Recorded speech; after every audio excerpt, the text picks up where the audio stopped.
हिंदी भाषा एक राष्ट्र की भाषा होगा, अपितु जवाहरलाल नेहरू ने भी हिंदी भाषा को एक राष्ट्रभाषा रखने के लिए वकालत किया था और 14 सितंबर 1949 को विधानसभा द्वारा हिंदी भाषा को राष्ट्रभाषा रखने के लिए इसको संविधान सभा में राष्ट्रभाषा को आधारशिला एक आधार माना गया और 14 सितंबर 1949 से लेकर 1953 से 14 सितंबर 1953 से इस भाषा को मतलब हिंदी भाषा को हम लोग मनाने का आदेश दिया गया और उसी दिन से हम लोग शुरुआत किए और पूरा भारत में हिंदी दिवस मनाया जाता है। आज उसी के उपलक्ष्य में हम लोग फिर से दोबारा आज 14 सितंबर है, सभी को पता है 14 सितंबर 2022 हम लोग मना रहे हैं ना।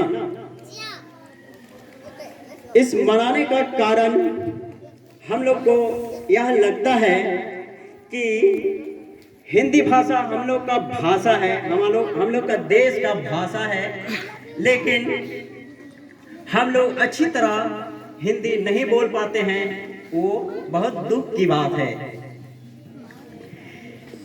एक दिन की बात है, एक छोटा सा किस्सा। एक हम लोग का संविधान निर्माता के साथ हुआ था। संविधान निर्माता स्वामी विवेकानंद अमेरिका गए हुए थे और एक विदेशी व्यक्ति ने कहा हेलो। तो स्वामी विवेकानंद ने उसको बहुत प्यार से जवाब दिया, हाथ जोड़कर नमस्कार।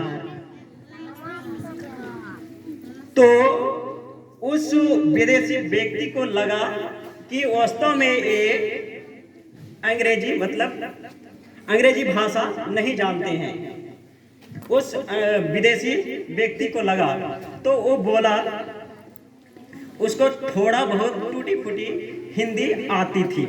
तो विदेशी व्यक्ति ने बोला आप कैसे हैं? तो उस स्वामी विवेकानंद ने फिर से बोला आई एम फाइन। तो उस विदेशी व्यक्ति आश्चर्यचकित हो गए और वो बोले कुछ आपकी बात या आपकी भाषा आप जो बोल रहे हैं हमको कुछ समझ में नहीं आ रहा है। तो स्वामी विवेकानंद ने मुस्कुराकर उसका जवाब दिया। वो एक बहुत खास है, उसको मेरे प्यारे बच्चे ध्यान से सुनेंगे ना। स्वामी विवेकानंद ने कहा आप अंग्रेजी में बोले, अपनी माँ को सम्मान किए और मैं हिंदी में जवाब देके हम अपनी भारत माता का, भारत देश के हिंदी भाषा को सम्मान दिए, मतलब अपनी माँ को सम्मान दिए। और फिर वो विदेशी व्यक्ति ने कहा हम अंग्रेजी में पूछे, आप हिंदी में जवाब दिए। तो फिर स्वामी विवेकानंद ने बोला कि आप हिंदी में हमसे सवाल किए तो आपकी अंग्रेजी में हम आपका जवाब दिए, इसलिए क्योंकि आपकी अंग्रेजी भाषा और आपकी देश को, अपनी माँ को, हम आपकी माँ को ही सम्मान दिए। उसी प्रकार हिंदी में हमसे पूछे और हम इंग्लिश में जवाब दिए, जिस तरह से आप हिंदी में बोले तो मेरी माँ को भी आप सम्मान दिए, इसलिए हम अपनी माँ को आप भी सम्मान दिए और मेरी माँ को हम भी सम्मान दिए, आपकी माँ को भी सम्मान दिए और मेरी माँ को आप भी सम्मान दिए। इसीलिए मैं हिंदी में जवाब दिए तो अंग्रेजी में उसका जवाब दिए, और अंग्रेजी में आप जवाब दिए उसका मैं हिंदी में जवाब दिए। तो प्यारे बच्चे ध्यान देंगे, हम लोग भारत देश में रहकर हिंदी भाषा को नहीं जानते, सही रूप से बोल नहीं पाते, तो उसका बड़ी दुख की बात होती है। जो विदेशी व्यक्ति हिंदी में कुछ बोल देते हैं तो वो हम लोग का भाषा को सम्मान करते हैं। अगर हम लोग इंग्लिश नहीं बोल पा रहे हैं तो कुछ नहीं, उसके लिए कुछ हम लोग चिंता नहीं करेंगे, उसके लिए दुख नहीं होगा। लेकिन हम लोग भारत देश में रहकर एक हिंदी भाषा अच्छी से समझ नहीं पा रहे हैं, अच्छी से लिख नहीं पा रहे हैं, ये सबसे बड़ी दुख की बात है। इसीलिए आप लोग हमेशा हिंदी भाषा को बनाए रखने के लिए आज हम लोग का महान साहित्यकार, हिंदी साहित्यकार लोग अच्छे अच्छे कविताएं भी लिखे हैं, अच्छे अच्छे साहित्य लिखे हैं। आप लोग अभी छोटे क्लास से भी आप लोग अच्छी अच्छी कविताएं साहित्य पढ़ते पढ़ते जिस तरह से आगे क्लास में जाएंगे उससे भी अच्छी अच्छी कविताएं, कुछ साहित्यकार हिंदी कविताएं जो सूर्यकांत, त्रिपाठी निराला, सूरदास, कबीरदास, ऐसे ऐसे महान कवि, सूरदास कवि को कहा जाता है, हम लोग देखे नहीं हैं, लेकिन भगवान सभी के लिए एक हाथ, दो पैर, दो नाक, दो आंख देते हैं। लेकिन सूरदास एक ऐसा कवि थे, उसके लिए दो आंख नहीं दिए गए थे, फिर भी एक महान कवि हुआ करते थे। और आज इस महान हिंदी दिवस को मनाने का कारण क्या है? हिंदी दिवस, हम लोग हिंदी तो खुद जानते हैं, फिर भी हम लोग को याद दिलाने के लिए हिंदी दिवस मनाना पड़ता है। ऐसा वास्तव में नहीं होना चाहिए। हर किसी देश का अपना एक भाषा होता है, अपना एक संस्कृति होता है, अपना एक कल्चरल होता है। रीति रिवाज के साथ अपना देश को सम्मान करते हैं, अपना भेदभाव नहीं करते हैं।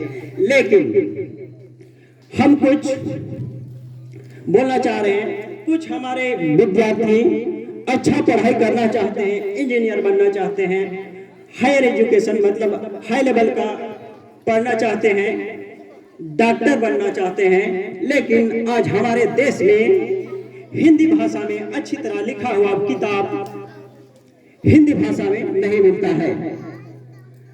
आज सभी अच्छी तरह से पढ़ने के लिए बड़ा से ऊंचा डॉक्टर, इंजीनियर बनने के लिए, पढ़ने के लिए हर किताब अंग्रेजी में मिलता है। ये बहुत दुख की बात होता है। हम लोग भारत देश का मातृभाषा हिंदी है, लेकिन इंग्लिश में लिखा हुआ मिलता है। ऐसा वास्तव में नहीं होना चाहिए, लेकिन होता है। लेकिन ऐसे नहीं समझना है। हम थोड़ा सा और टाइम लेंगे और हम अंत करेंगे ऐसा अंग्रेजी भाषा।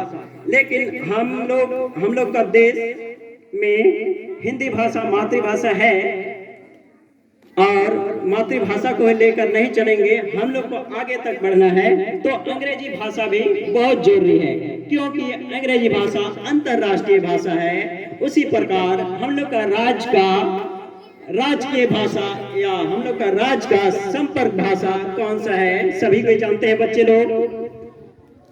हम लोग का झारखंड का संपर्क भाषा कौन सा है, नहीं जानते हैं। झारखंड का संपर्क भाषा नागपुरी है, ठीक है। लेकिन हम लोग का क्षेत्र विशेष में अलग अलग भाषा मिलता है, इसीलिए आप लोग नागपुरी भाषा नहीं जानते हैं। लेकिन माना क्या है कि नागपुरी भाषा एक संपर्क भाषा है झारखंड का। उसी प्रकार उड़ीसा का उड़िया भाषा, छत्तीसगढ़ की छत्तीसगढ़ी भाषा, बिहार का भोजपुरी भाषा, हर राज्य का अलग अलग भाषा है, लेकिन विदेश में वैसा नहीं मिलता है। अंग्रेजी भाषा को सभी कोई जानते हैं, लेकिन हम लोग का झारखंड एक ऐसा राज्य है कि हम लोग का देश का हिंदी भाषा है, लेकिन हम लोग हिंदी भी अच्छी तरह बोल नहीं पाते हैं। ये बहुत दुख की बात है। इसीलिए आप लोग ध्यान देंगे, हिंदी कम से कम अच्छी तरह लिखने, पढ़ने और समझने का कोशिश करेंगे। हिंदी भाषा एक ऐसा है कि जैसे बोली जाती है वैसे लिखी जाती है। हिंदी एक उदार भाषा है और एक दो शब्द हम बोलेंगे। हम लोग का हिंदी भाषा बहुत अनेक भाषा को सम्मान देते हुए उर्दू, फारसी, अरबी भाषा को भी सम्मान किया है। मिला के हिंदी भाषा एक शब्द, जैसे रेलगाड़ी को हिंदी में लोहपथ गामिनी कहा जाता है हिंदी शुद्ध में। उसी प्रकार साइकिल को द्विचक्र वाहनी साइकिल का नाम हिंदी शुद्ध हिंदी में बोला जाता है। वो इतना कठिन शब्द है, जैसे रेलगाड़ी को शुद्ध हिंदी में हम लोग बोलेंगे तो बहुत कठिन शब्द है। लोहपथ गामिनी लंबा पड़ रहा है। साइकिल को भी हम लोग बोलेंगे द्विचक्र वाहिनी, बहुत लंबा पड़ रहा है। इसीलिए अंग्रेजी का भाषा को सम्मान दिया गया और हिंदी में शामिल कर दिया गया। समझ गए? और एक चीज है जो उर्दू से लिया गया है, न्यायालय। हिंदी का शब्द न्यायालय है, तो न्यायालय शब्द को और हम लोग का उर्दू शब्द जोड़ा गया अदालत और कचहरी। ये उर्दू शब्द है, जो उर्दू शब्द को भी हम लोग का हिंदी भाषा सम्मान करते हुए उसको स्वीकार किया और आज हम लोग कोर्ट, कचहरी, अदालत के नाम से जाने जाते हैं ना। सभी के जानते हैं, चाय भाषा में एक कचहरी है, सभी के जानते हैं, उर्दू शब्द से लिया गया। इसी प्रकार बहुत से ऐसे शब्द हैं। आज हम लोग जगह टाइम की या मतलब समय की बहुत कमी है, इसलिए ज्यादा हम नहीं बोलना चाहते हैं। हिंदी दिवस की बहुत सारे सभी को हार्दिक शुभकामनाएं और नमस्कार, धन्यवाद।